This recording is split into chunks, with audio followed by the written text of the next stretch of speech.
Hi friends, చిలగడ దుంపలతో ఎర్ర దుంపలు లేదంటే స్వీట్ పొటాటో ఏమైనా అనుకోవచ్చు. దానితో మంచి స్నాక్ ఐటమ్ అండి, మన ఆరోగ్యానికి చాలా మంచిది. ఇలా తీసుకుంటే దానికి చూడండి, అలాగా కుక్కర్ పెట్టుకుని ఎర్ర దుంపలు శుభ్రం చేసుకుని తొక్కతోనే శుభ్రంగా కట్ చేసిన తర్వాత కుక్కర్లో వేసుకుని హాఫ్ గ్లాస్ వాటర్ పోసి 2-3 పూతలు వస్తే సరిపోతుందండి. మెత్తగా ఉడికిపోతాయి. దుంపలు అయితే టైం పడతాయి, ఎర్ర దుంపలు అయితే చాలా తొందరగా ఉడికిపోతాయి.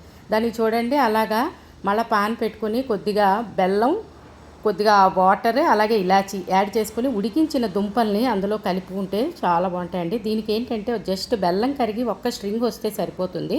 ఆ స్ట్రింగ్ రాగానే మనం ఉడికించిన ఆ స్వీట్ దుంపలు వేసుకుని చక్కగా అలాగా కలుపుకుంటే కనుక మంచి స్నాక్ ఐటెం కింద పిల్లలకి ఇస్తే చాలా మంచిదండి. పెద్దవాళ్ళు కూడా తినచ్చు.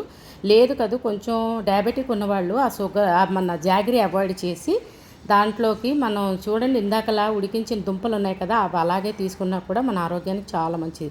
నేను ఇదివరకే నా ఛానల్లో స్వీట్ పొటాటోతో పరాటాలని ఐటెం కూడా పెట్టానండి. ఒకసారి చూడండి, మన ఆరోగ్యానికి చాలా మంచివి కదా ఇలా తీసుకుంటే. మీరందరూ కూడా ఇలా ట్రై చేసి మీకు ఎలా వచ్చిందో కామెంట్ పెట్టండి.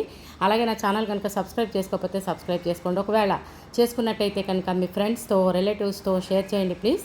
కొత్తగా చూస్తున్న వాళ్ళు తప్పకుండా సబ్స్క్రైబ్ చేసుకోండి. అమ్మ వంటిల్లు, మన ఆరోగ్యం మన చేతిలో. Thanks for watching.